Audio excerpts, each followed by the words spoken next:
Hi, welcome to our channel of IGNOU audiobooks, Indira Gandhi National Open University, School of Interdisciplinary and Trans-Disciplinary Studies, SOITS, Diploma, Postgraduate Diploma Programs. Postgraduate Diploma in Environmental Management and Law, PGDEML. MED005 Integrated Environment Management Urban and Rural. Block-1 Evolving Concepts and Principles. Unit-1 Integrated Environmental Management.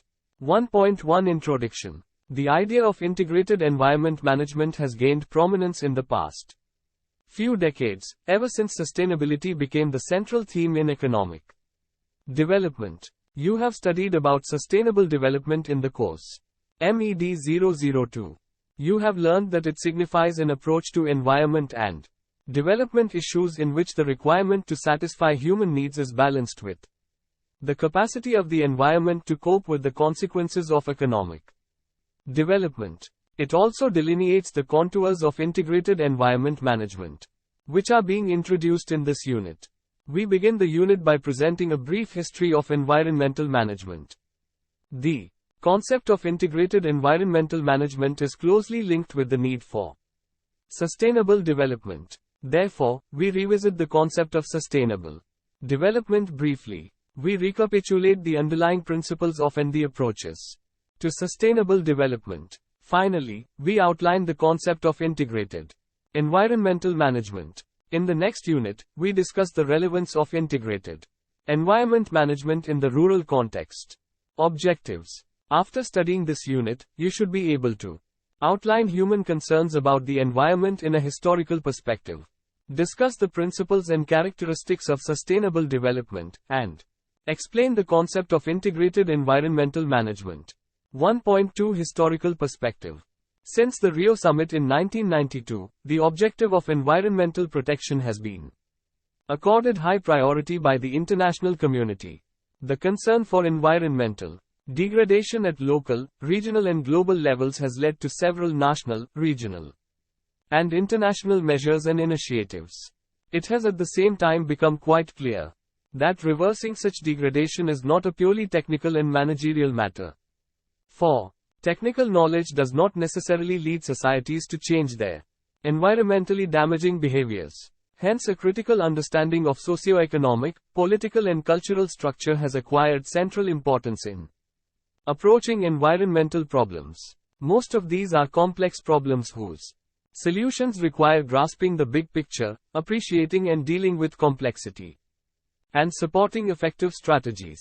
This is only possible by integrating the environmental perspective into socio-economic, socio-cultural and ethical systems. There is a dire need to develop an environmental approach based on a system of collectively held factual ideas, beliefs and attitudes that advocates a particular pattern of social relationships with the environment. It also focuses on arrangements aimed at justifying a particular pattern of conduct towards the environment. We now trace the human approach to environment in a historical perspective to clarify why such advocacy is needed. Early human societies were dependent on nature. The evolution of agriculture reduced this dependence. Together with urbanization, it affected the environment negatively. But human beings still lived in relative harmony with their environment. However, with the growing pace of industrialization, the impact of human activities on the environment underwent a drastic change in the past 2 centuries. This has been accompanied by a gradual broadening and deepening of concerns towards human beings and nature. From early human societies to the industrial era, we can note 4 major strands in human concerns about the environment: protection of nature, pragmatic resource conservation, moral and aesthetic nature preservation, and environment and development. We now describe each one of these, in brief. Protection of nature. Human misuse of nature is not unique to modern times. Plato, a famous Greek philosopher of the 4th century BC, wrote that the Greek peninsula of Attica was once blessed with fertile soil and abundant forests of fine trees, fig. 1.1. He lamented that after the trees were cut to build houses and ships, heavy rains washed the soil into the sea, leaving only a rocky skeleton of a body wasted by disease. Springs and rivers dried up while farming became all but impossible. Fig. 1.1. Attica is located in what is today southern Greece, and covers about 3,800 square kilometers. In addition to Athens, it contains within its area the cities of Piraeus, Eleusis, Megara, Laurium, and Marathon, as well as the islands of Salamis, Aegina, Poros, Hydra, Spetses, Kathiera, and Antikythera. Classical authors often regarded the earth as a living being, vulnerable to aging, illness, and even mortality. Periodic threats about the impending death of nature, as a result of human misuse, have persisted through the Middle Ages and into our own times. However, many of these dire warnings have proven to be premature or greatly exaggerated. We have to be careful about crying wolf too many times. French and British colonial administrators, who often were trained scientists, considered responsible environmental stewardship an aesthetic and moral priority, as well as an economic necessity. They carried out some of the earliest scientific studies of environmental damage in the 18th century. These early conservationists observed and understood the connection between deforestation, soil erosion, and local climate change.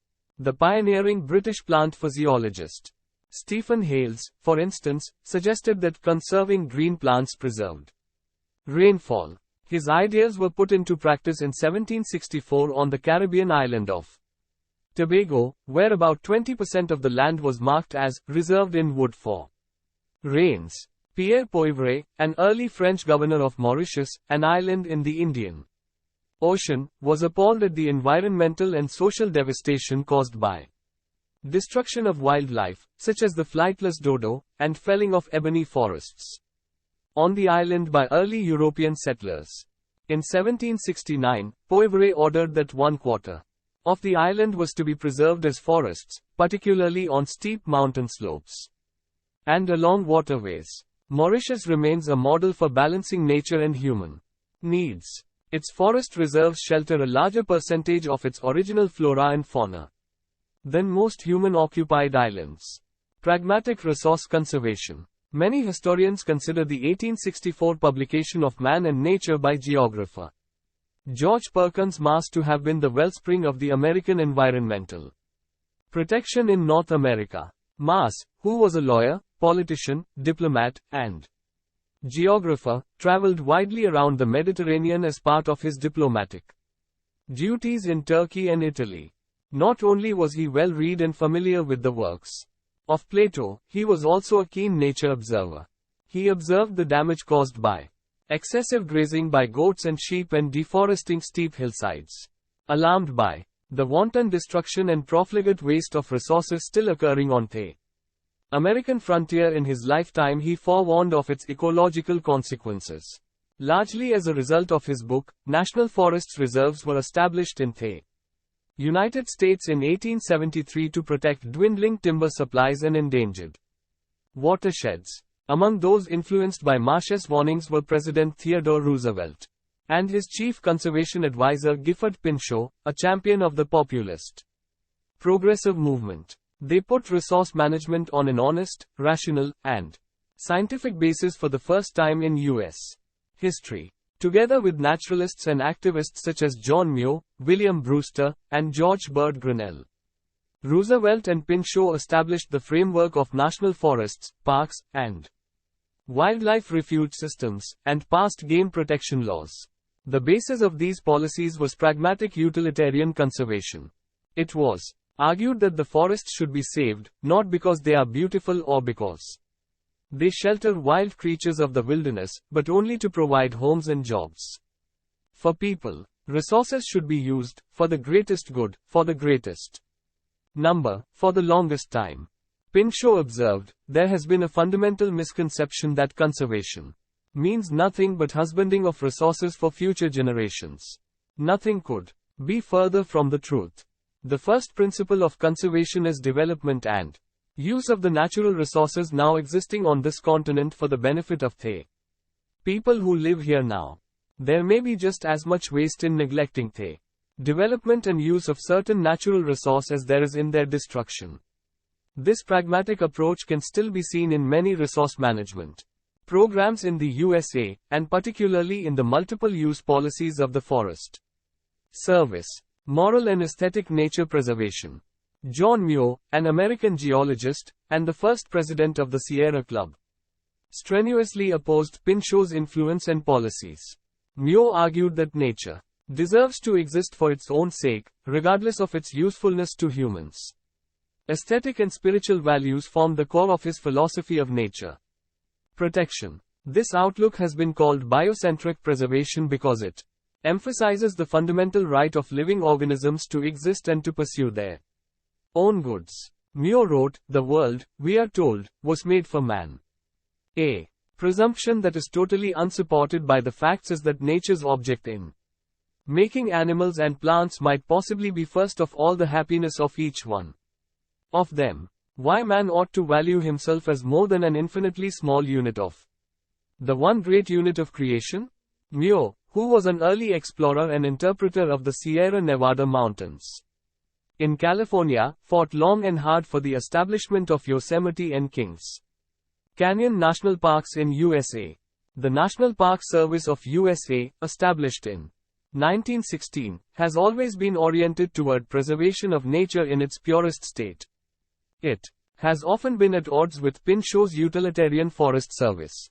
Environment and development. Over the past 30 years, growing numbers of people around the world have come to recognize that efforts to improve their standards of living must be in harmony with the natural world. Many have realized that lack of development can be as great a threat to nature as reckless or misguided development. Relationship between environment and development is an integral part of the social environment. As Principle 4 of Rio Declaration points out, environment and development are interrelated. It states that, in order to achieve sustainable development, environmental protection should constitute an integral part of the development process and cannot be considered in isolation from it. Let us briefly explain the process of development to put the environment-development relationship in perspective. The process of development encompasses economic growth, reduction of inequality and elimination of poverty. Economic growth results from a variety of activities, e.g., development of industry, agriculture, services, forestry, mining, tourism, etc. All economic activities directly or indirectly depend on resources, renewable or non-renewable. The basic function of all economic activity is to provide as many people as possible with the means of overcoming the helplessness and misery, which arises from lack of food, shelter, health and protection. Therefore, economic growth can help in reducing inequality and eliminating poverty. The process of development has a direct impact on the environment about which you have studied in the course MED001. Conversely, the condition of the environment and its resources also affect development and, therefore, the social environment. In fact, we can say that it is a cyclical process. On a long-term basis, overexploitation of the environment could lead to the continuation of the cycle of poverty. The lack of development and poverty also contributes to environmental degradation. In effect, the process of development has an integral relationship with the environment. Unsustainable development strategies can hinder future efforts to develop countries. Having gone through the discussion so far, you may like to know what kind of strategies should be adopted for environmentally sustainable development. We take this question up in the next section. However, you may like to attempt an SAQ before studying further. 1.3 Sustainable Development.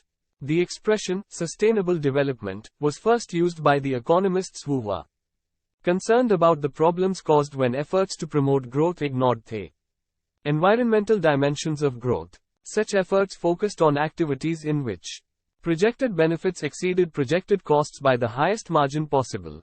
In the 1980s, the term sustainable development was used to describe the development that takes into account the environmental consequences. You may wonder, how did this change come about? During the 1980s, a number of reports from agencies concerned with environment and development called for a radical approach to natural resources exploitation and economic development. They suggested that existing forms of economic development were not sustainable because they undermined the natural resources and services on which all economic activity is based. In fact, these forms of development failed to meet the needs of a growing number of the world's people, many of whom lived in a state of absolute poverty. The approach of sustainable development would bring together two aspects of development, which were separated in the previous approach. 1. The socio-economic aspect, which involved economic production and the satisfaction of human needs, and 2. The environmental aspect, which involved the capacity of the environment to cope with the effects of economic activity. You have learnt about the concept of sustainable development in the course MED002. We recapitulate it here, in brief. Since the release of the Brundtland Commission's report, Our Common Future, the concept of sustainable development has captured the world's attention. The term was defined by the Brundtland Commission as development that meets the needs of present generation, without compromising the ability of the future generations to meet their own needs. The definition contains two key concepts. 1. The concept of need, in particular, the essential needs of the world's poor, to which overriding priority should be given, and 2. The limitations imposed by the state of technology and social organization. Thus, sustainable development strives to integrate social and environmental concerns into economic decisions. Fig. 1.5. The concept of sustainable development implies a fusion of two imperatives, the right to develop, and the need to sustain the environment. What it means is that any future development ought to be achieved in a sustainable manner. This concept denotes a balance that brings environmental concepts into the developmental process, and developmental matters are placed in the ambit of environmental protection efforts. Figure 1.5, Sustainable Development. Look at the screen. The concept of sustainable development has also fundamentally changed the nature and scope of the debate on the environment and its relation with development. The pursuit of economic growth no longer occupies primacy in human objectives. It is now a part of the larger picture, a central theme of which is how to integrate economic and environmental concerns in the development strategy. The characteristic features that distinguish sustainable development from other forms of development are concerns for quality of life and social equity. Quality of life. Sustainable development views quality of life as the main concern of development. It lays stress on a gradual change in the quality of human life brought about by economic growth. The change must be gradual because sudden and rapid change requires over-exploitation of environmental resources and thus defeats the purpose of sustainable development. Social equity. Sustainable development also accords central importance to social equity, that is, conditions in which the fruits of development are accessible to all citizens in an equitable manner. This implies respect for regional, national, local and cultural diversity. The strengthening and full exercise of all citizens' participation in the development process, and peaceful coexistence and harmony with nature. A natural question that follows is, how can sustainable development be attained? What conditions do we need to fulfill to meet this goal? 1.3.1 Requisite conditions for sustainable development. Democracy, autonomy, fairness, interdependence, responsibility and accountability are some preconditions required for nations to pursue the path of sustainable development. Let us explain this idea further. Democracy. Although these two ideas are not absolutely linked, sustainable development can hardly be initiated or implemented in the absence of genuine democracy. A genuinely democratic society has to have various mechanisms and institutions which enable the participation of all citizens in the process of sustainable development. After all, isn't sustainable development everyone's business and everyone's future? Only in a genuine democracy can all human beings, no matter what their country of origin, aspire to get clean air and water, obtain sufficient and safe food, get comfortable housing, and have satisfying work, in an atmosphere of peace and respect for differences and diversity, that ensures the protection and survival of their natural and cultural heritage. In brief, all human beings enjoy a fundamental right to an environment that is of high quality and is healthy. We must understand that democracy implies respect not only for individual rights, but also for collective rights and, in particular, the rights of women to participate actively and fully in all socio-economic political processes. Autonomy. While sustainable development must be achieved in a democratic context, the autonomy of governments, peoples and ethnic groups in making their development choices must also be respected. This does not mean that governments and peoples must operate in isolation. On the contrary, they must adopt a global view of development and development planning by taking an active part in international fora and processes for determining major common objectives for sustainable development.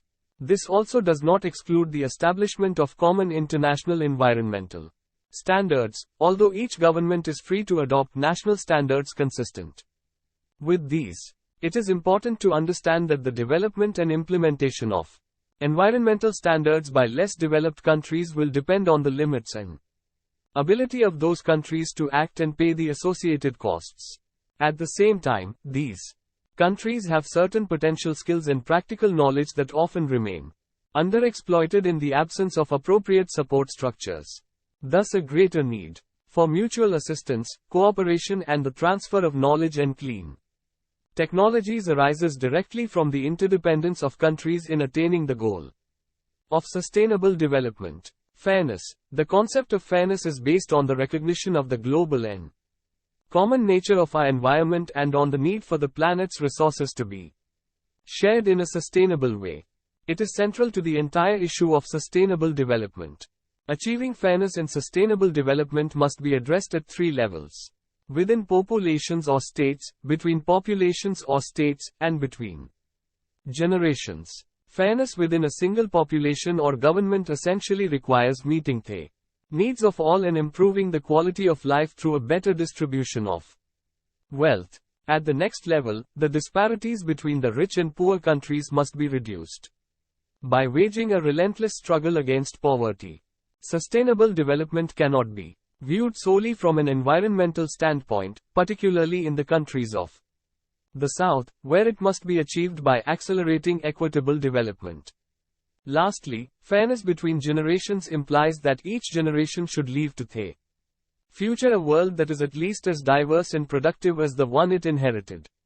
Development of one society or generation should not limit the opportunities of other societies or generations. Interdependence, with industrialization, improved technological capabilities and the globalization of trade and commerce, has come increased interdependence, even at the local level. All of us have a common interest in the environment. Each decision has to be made and each action taken in the full knowledge of the repercussions for the environment and the welfare of others. Interdependence extends beyond a local and regional framework, and implies international cooperation, particularly in respect of the environmental problems affecting the biosphere. It is based on the capability for mutual assistance and cooperation at all levels of action, from the local to the international. Responsibility and accountability. Since it is in everyone's interest to preserve the environment and to use it in a sustainable way, all countries have a responsibility from the outset to preserve and restore the environment and to achieve development without harming their own environment or that of others. The responsibilities of all involved may be different but complementary, depending on the needs of each, and may vary in proportion to the extent of damage to the environment and the abilities of each party to rectify this. Moreover, in the context of globalized trade and environmental problems, it is vital for the economic benefits of a given business activity to be linked with its environmental repercussions, so that the responsibilities of each stakeholder are recognized. All players must be accountable for their own actions. Some have argued that the question of accountability, and thus of every stakeholder's assumption of responsibility, may lead to a redistribution of profits so that compensation can be established, for example, for the use of natural resources or for environmental impacts. This proposal might be one way in which the richest countries can make a greater contribution to the sustainable development of poor countries and take an active part in solving environmental problems, collective and individual. Responsibility for managing the environment and natural resources in a sustainable manner must take into account both present and future generations.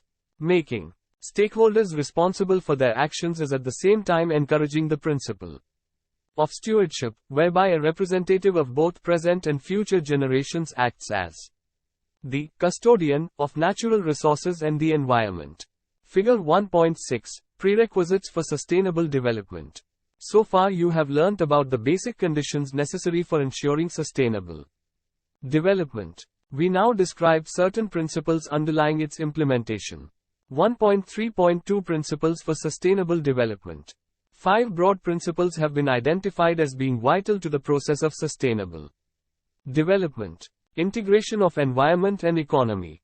The integration of environment and economy is an absolute necessity for sustainable development. Today, various economic tools and policies are used to promote sustainable development and ensure an environmentally conscious use of resources. These tools or policies, such as the polluter pays or consumer pays approach, may be applied equally to producers, consumers, and taxpayers.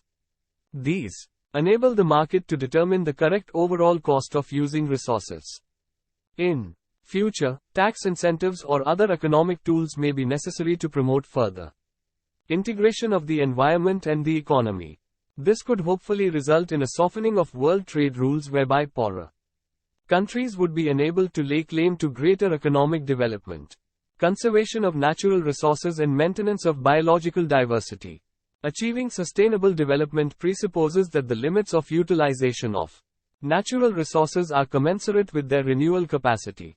The life of non-renewable resources should also be extended by developing and using more effective and environment-friendly cleaner technologies and by encouraging reuse and recycling practices.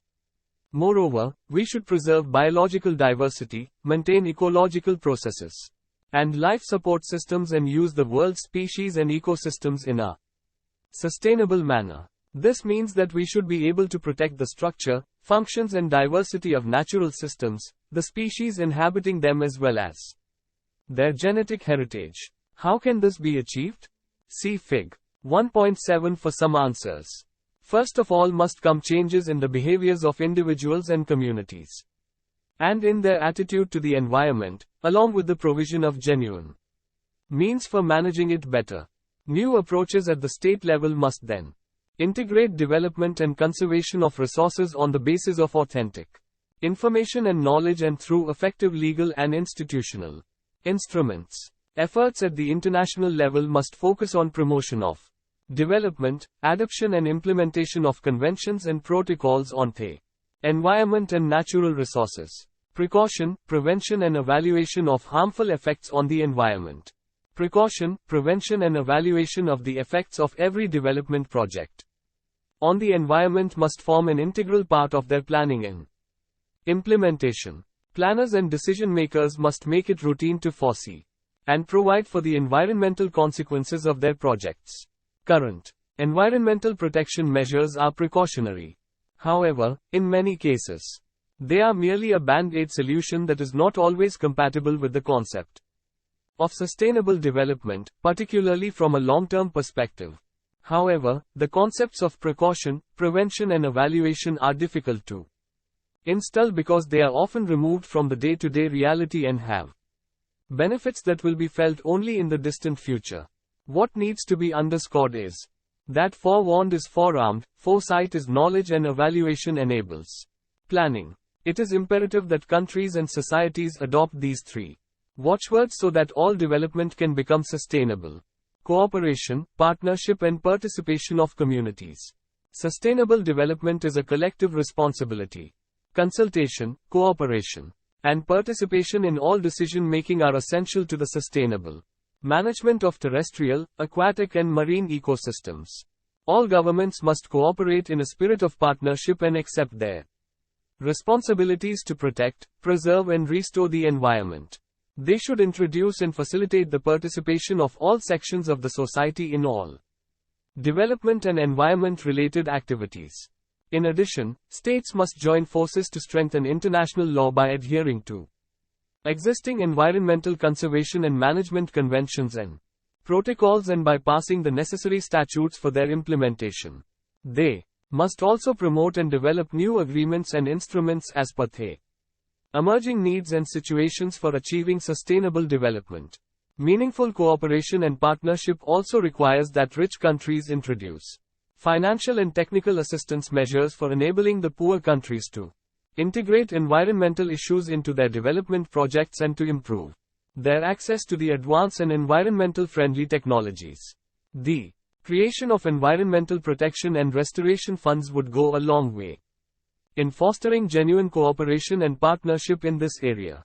For example, the experiences and issues in the preservation of biological diversity clearly illustrate how interdependent countries of the North and South blocks are. The main centers or sources of biological diversity are situated in the countries of the South, whereas the major technological or biotechnological centers are mainly in the countries of the North. In other words, the countries of the South as well as those of the North must be party to all discussions, solutions and conventions necessary to the achievement of sustainable development. They must all ensure that the measures chosen are suited to the situation of each. Education, training and awareness generation. Safeguarding the environment and achieving sustainable development depend not only on technical and economic matters, but also on changes in ideas, attitudes, and behaviors. The direct participation of individuals and communities is essential. All citizens of the world must become fully aware of their environment, know its demands and limits, and alter their habits and behaviors accordingly. To this end, countries must develop strategies to better educate, inform and sensitize their populations on environmental matters and actions towards achieving sustainable development.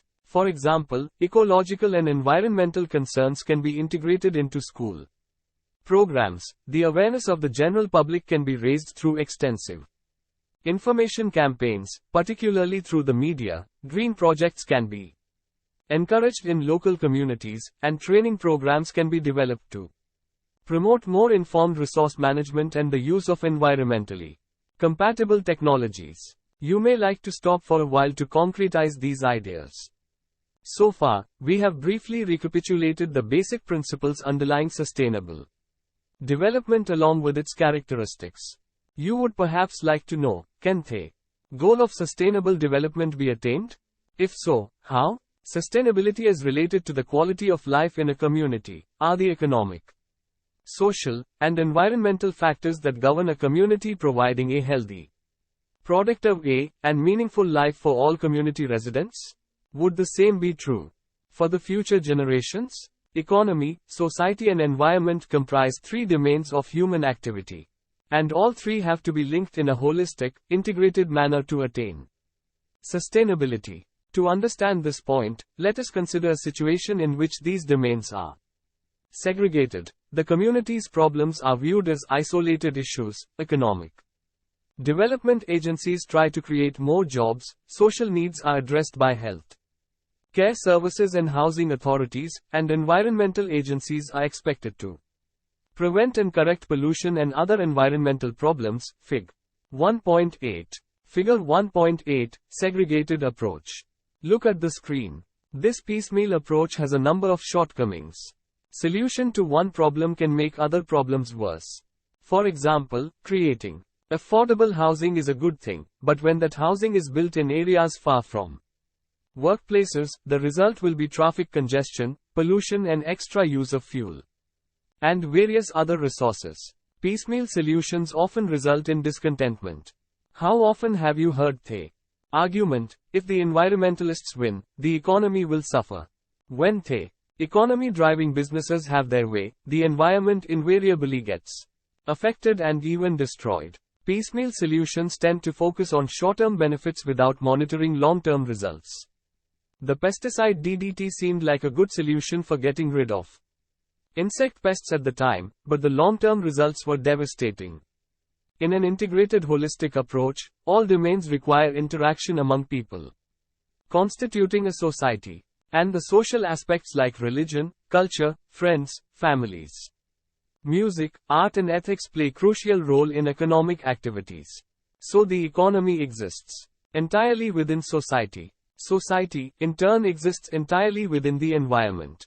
Environment surrounds society. It fulfills our basic requirements of food, water, air, and shelter. Since people need food, water, air to survive, society can never be larger than the environment. This needs to be clearly understood by all of us. Sustainability requires managing all households at various levels, individual, community, national and global, in ways that ensure that our economy and society can continue to exist without destroying the natural environment on which we all depend. Sustainable communities acknowledge that there are limits to the natural, social and economic systems upon which we depend. Sustainable development also requires capital, viz., natural capital, human or social capital, and economic or built capital, Fig. 1.9. Natural capital refers to natural resource stocks, i.e., sources of raw materials used in the production of manufactured goods. Land, that provides space for economic activity, and ecosystem, which provides services directly and indirectly to the economy. Some examples are cleaning of polluted air and water, provision of productive soil, provision of biodiversity, protection from incident solar radiations, provision of largely stable climate, and provision of reliable flows of renewable natural resources. Human capital can be described as the capabilities and capacities, both innate and derived, are accumulated by humans throughout their lives. This refers specifically to the working age population that works productively with or using other types of capital. This term is traditionally applied to education, and includes the knowledge and skills that working age population accumulates through formal education, attainment, training and experience. The more human capital is available in the economy, the greater the value of the services rendered by its workers. Economic capital includes goods produced, tools, machines, buildings and other forms of infrastructure, as well as financial capital, which enable other types of capital to be owned and traded. It has no real value itself but is representative of natural, human, social or manufactured capital, e.g., shares, bonds or banknotes. So far you have briefly revisited the concept of sustainable development. You know that sustainable development seeks to integrate environmental, social and economic concerns, now and in the future, and to maintain the carrying capacity of the environment. It implies that present, as well as future generations should enjoy a better quality of life as a whole.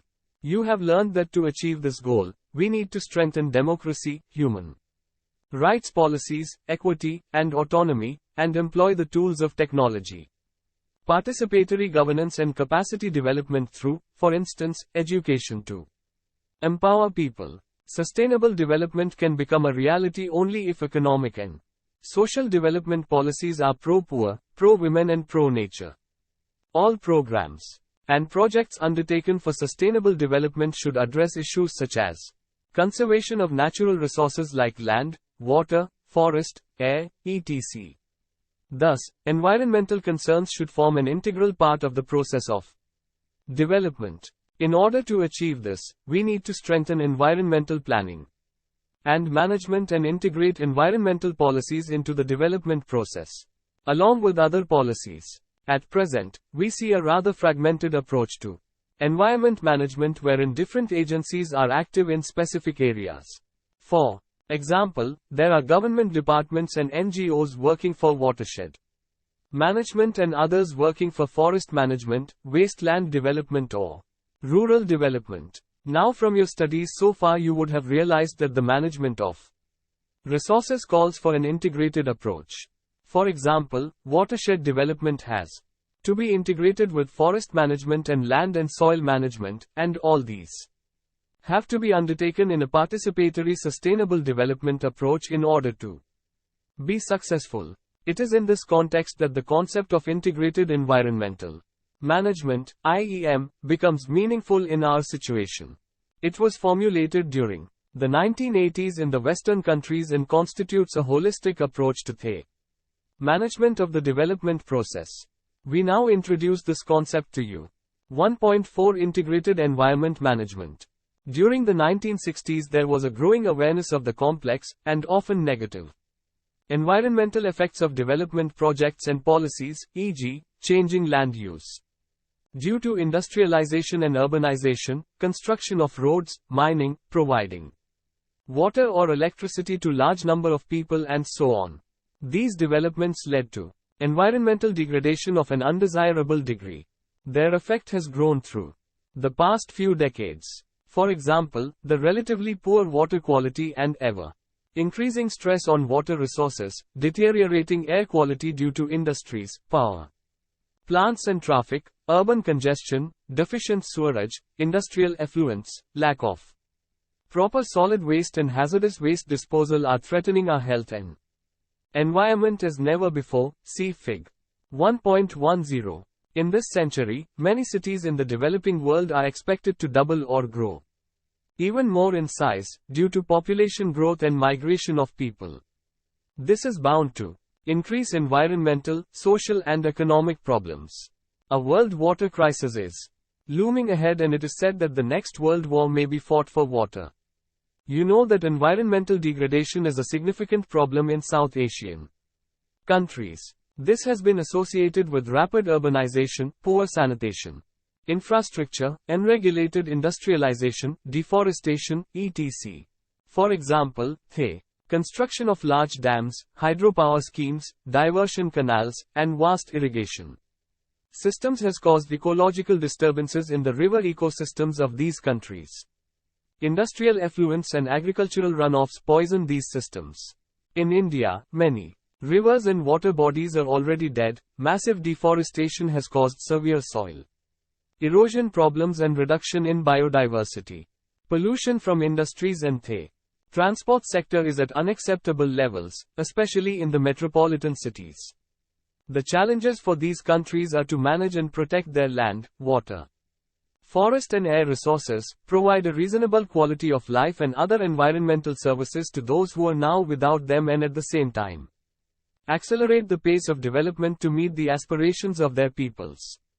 The traditional approach to the management of the development process did not consider the natural environment in any significant way. Environmental issues were traditionally regarded as being part of the natural sciences. Management theory did not traditionally deal with nature and made no mention of managing nature as common to the interests of society. The result was that managers and employers in the traditional mold did not take into account environmental factors in their decision-making and program implementation. However, this approach changed as the realization of environmental problems grew in the developed industrialized countries of the West and Asia. It is in response to such problems that various approaches and techniques to manage development and its impact on the environment evolved and were implemented over the past few decades. For example, the process of environmental impact assessment, EIA, was developed in an attempt to provide environmental information to advise development decisions. During the 1970s and early 1980s, this process became widely used, mainly in Western industrialized countries, and some countries in Eastern Europe. However, the role of EIAs in planning the development's projects was not clarified, and EIAs were often tagged on after planning had occurred. This was followed by the concept of Integrated Environment Management, IEM, in the 1980s, which succeeds in marrying traditional management thinking with the more recent ecocentric management thought. 1.4.1 The concept of IEM. As a philosophy, IEM prescribes a code of practice for ensuring that environmental considerations are fully integrated into all stages of the development process in order to achieve a desirable balance between environmental concerns and development. The philosophy of IEM emphasizes the ecological complexity and interdependency of humans and nature. Functionally, IEM is a management-oriented approach to control environmental disruption amidst a process of sustainable development. In this approach to the management of development projects, all actions taken during project planning and implementation should ensure that none of their consequences are overlooked or underestimated. This philosophy and approach of IEM thus ensure that in IEM, sustainable and equitable development is combined with sound Environmental practice for a healthy environment, which sustains people and nature, provides protection for our unique resources and results in an enhanced quality of life for all. It is a process which recognizes the relationship between the environment, natural resources and socio-economic development and strives to integrate their management to achieve sustainable development. It serves as a useful tool when management of one resource can have implications for other resources and their users, and when a conflict of interest arising from different goals is involved in a development project. Integrated environmental management includes the processes of planning, conducting environmental impact assessments, developing proper management plans, and the thorough monitoring and auditing of implemented programs. In the SARC context, integrated environmental management means that policies and projects should be developed and strategies should be implemented across national borders to attain regional coordination for sustainable development. This approach should yield short as well as long-term economic benefits, and the long-term survival and maintenance of the South Asian ecology. It presupposes that greater environmental awareness and training in enhanced environmental management skills are essential interventions for future sustainable development, improvement of productivity and maintenance of environmental integrity. Goals of IEM. The objectives of integrated environmental management are to ensure that development does not compromise environmental sustainability, health and safety and does not endanger natural and cultural resources. Ensure that the environmental consequences of development proposals are understood and adequately considered in the planning, implementation and management of all development programs. Establish a framework of cooperation between the government organizations, the public sector, the private sector and the public so that sustainable development can take place. Stimulate responsible and justifiable decision-making and action, and creative thinking in the planning and initial design stage.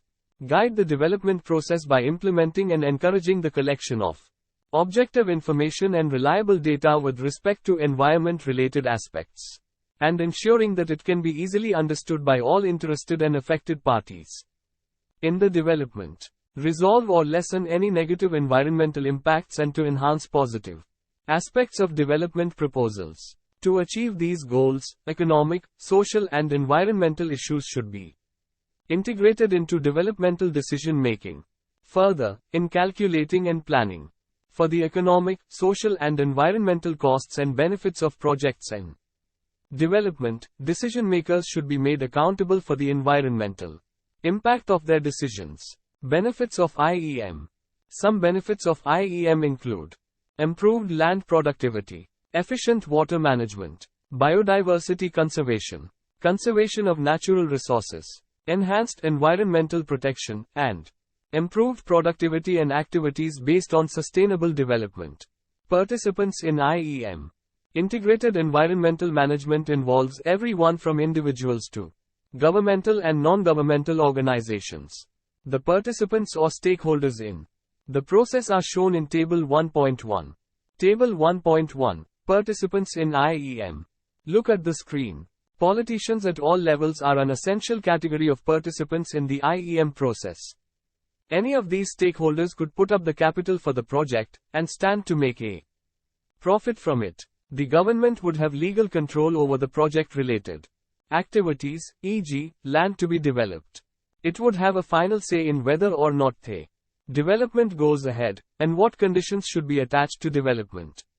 There could be interested and affected parties, for example, neighboring landowners, and the public. All the participants in the process are involved in planning, implementation, action, and monitoring and evaluation. Let us consider the example of watershed management to explain the role of various participants in IEM. A surface water catchment is a not-only defined ecosystem. At any given time it may be occupied by given species of flora and fauna. If human beings occupy the area, then they can disturb the natural balance either by population explosion or by various activities.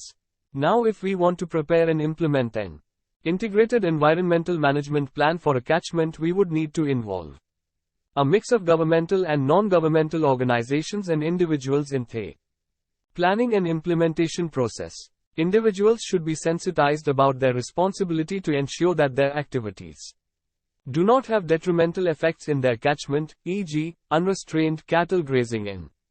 Felling of wood in forest areas leads to deforestation, which affects water retention in those lands. Local participatory groups could be formed to contribute to the resolution of catchment-wide issues. These groups could be informal groups or more formally established committees. The informal groups could deal with simple issues such as establishing riparian vegetation, local erosion control, litter control, etc. However, a lake or river management problem involving point source and diffused source pollution from a variety of land uses in the catchment is more complex. It would require involvement of a formally organized committee comprising of individuals, public agencies and private organizations.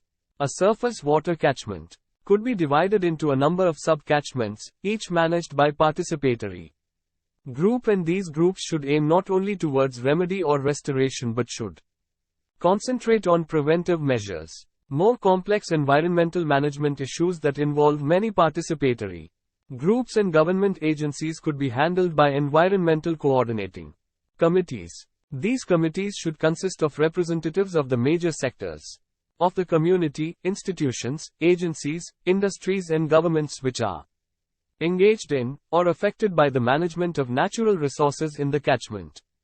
The Joint Forest Management Program is case in point. You have studied about it in the course MED004. Appropriate environmental management strategies should be formulated to identify the important land and water issues in the region. They should also contain recommended actions to address specific issues through governmental support. As the project is implemented, monitoring and research should go hand in hand. A follow-up strategy should also be put in place. It is important to note that the involvement of the community, government, public and private sector in sustainable development are enhanced through participatory approach adopted in the integrated environmental management. By now, you would have realized that management thinking on development issues has changed significantly over the past few decades. We summarize a comparative study of the traditional management approach and IEM in Table 1.2. Table 1.2, a comparison of the traditional management approach with the integrated environment management approach. It has now become clear that all stakeholders, including managers and administrators, should be deliberately trained to apply integrated environmental management principles as part of their daily functions. We now present the principles and process of IEM. But before studying about them, you should revise the concepts discussed so far. 1.4.2 The principles and process of IEM. Certain principles form the basis of any effective and efficient integrated environmental management plan. The principles of IEM. Compliance with the principles of IEM is essential at all stages of the planning, implementation and decommissioning of developmental proposals. These are proactive planning. Through good proactive planning, IEM endeavors to decrease negative impacts and increase positive impacts of a development project, process. It attempts to ensure that the social benefits outweigh the social costs of development, those borne by society and not by the developer. It also attempts to mitigate negative impacts and enhance positive aspects of development proposals. Informed decision making. This is achieved by integrating contributions from professionals involved in all disciplines, e.g., biology, hydrology, geology, sociology, urban planning, etc., relevant to the planning of a particular proposal, and all interested and affected parties. Possible alternative options for development should be considered, including the option of no development at all. There should be an opportunity for both public and specialist input in the decision-making process. An open and participatory approach. Participation of interested and affected parties in the planning and decision-making process is an essential principle of IEM. This involves thorough consultation with interested and affected parties, due consideration for alternative proposals or options, and democratic regard for individual rights and obligations. A broad understanding of the term environment. The term environment is taken to include physical, biological, social, economic, cultural, historical and political components. Accountability. This includes accountability for information on which decisions are based as well as accountability for decisions made, in order that decision makers are held accountable, i.e., responsible and answerable, for the decisions made. A record of decisions made, and the reasoning behind each must be maintained. It must also be made available on request. Consultants, too, must be accountable for the information they provide. The IEM process.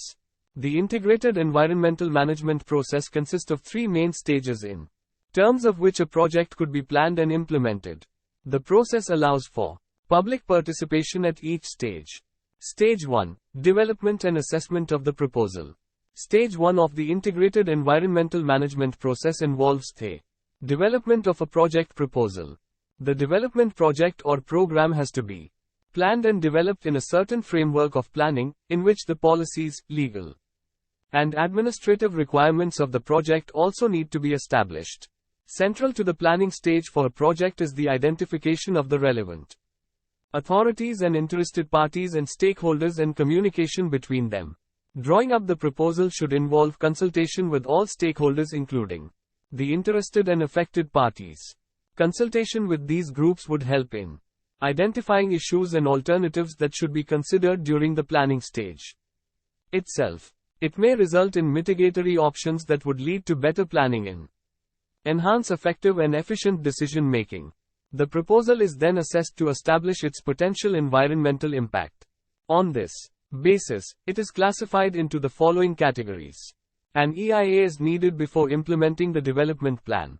An environment impact assessment must be done when it is evident that the proposed project will have a significant environmental impact. For example, EIA is necessary before setting up power plants, hydro projects, industries, etc. Initial assessment is needed as some measure of uncertainty exists about the potential impact of the proposed project on the environment and more information must be gathered to establish whether or not an EIA is necessary. No EIA is needed as the proposed project meets all planning requirements. It will have no environmental impact and can be allowed to proceed. Stage 2. Decision on whether to accept the development project proposal or not. Stage 2 of the integrated environmental management process involves decision making prior to the commencement of the actual project. It is done on the basis of the outcome of Stage 1. At this stage, all stakeholders, the authorities, the public or affected parties, have the opportunity to raise their concerns, review the proposal and decide whether to accept it or not. They can even appeal against the proposed project. Besides appealing to the decision-making authority, appellants have the option to launch a legal appeal if malpractice is suspected. It is also possible to refer the project proposal to the previous stage to reassess the potential impact. If the proposal is approved, some conditions could be set according to planning, policy, legal and administrative requirements. One of the conditions for the approval of the project proposal could entail the preparation of an environment management plan. The management plan may describe how the proposal will be implemented. It could stipulate the controls over the implementation with regard to the environmental restoration that should be carried out after the project implementation. It could also outline how negative impacts of development would be managed, and include periodic environmental audits. Stage 3. Implementation. After the project is approved, the management plan is activated. A monitoring program is required for the approved project, irrespective of the existence of a management plan. The program should include clear guidelines on what should be done, who should carry the responsibility for doing it, and the financial aspects associated with the monitoring process. Furthermore, audits need to be carried out periodically to provide feedback on whether the integrated environmental management process is meeting its goals or it needs to be modified. The audit is thus a reassessment of the project or policy proposal in the light of the developments during the implementation stage. The integrated environmental management process is designed to ensure that the environmental consequences of project proposals are understood and adequately considered during the planning process. As stated earlier, the term environment should be used throughout the process in its broadest sense to encompass biophysical as well as socio-economic components. The ultimate purpose of the integrated environmental management process is therefore to resolve or mitigate any negative impacts on the environment and to enhance positive aspects of development. Integrated environmental management is a useful tool to deal with the present environmental problems as well as the environmental challenges facing the 21st century. The process recognizes the interaction and interdependency of the participants and the resources in the management of the issues relating to the environment. The success of such a plan is achieved by a balance between economic development, protecting natural ecosystems, providing appropriate environmental services and satisfying social values. 1.5 SUMMARY. The early societies were known to live in harmony with their environment. In the recent years, concern about environment and its management has increased considerably. Sustainable development is defined by Brundtland Commission report as development that meets the needs of present generation without compromising the ability of future generations to meet their needs. The sustainable development approach views quality of life and social equity as the main concerns. Democracy, autonomy, fairness, interdependence, responsibility and accountability are the basic conditions required to attain sustainable development. In addition, 5 major principles underlying its implementation are: 1. Environmental and economic integration. 2. Maintenance of biological diversity and conservation of natural resources. 3. Precaution, prevention and evaluation of harmful effects on environment. 4. Cooperation, partnership and participation of communities, and 5. Education, training and awareness generation of people. Sustainability involves change in our perception and action, learning, commitment for managing a salubrious environment, innovation and matrices to analyze costs and benefits of innovations. Sustainable development requires holistic approach of community activity in which the spheres of economy and society are present within the single sphere of environment. Human, natural and financial capital are important for sustainable development. Thank you. Subscribe to our channel for more updates, and we will see you with the next chapter.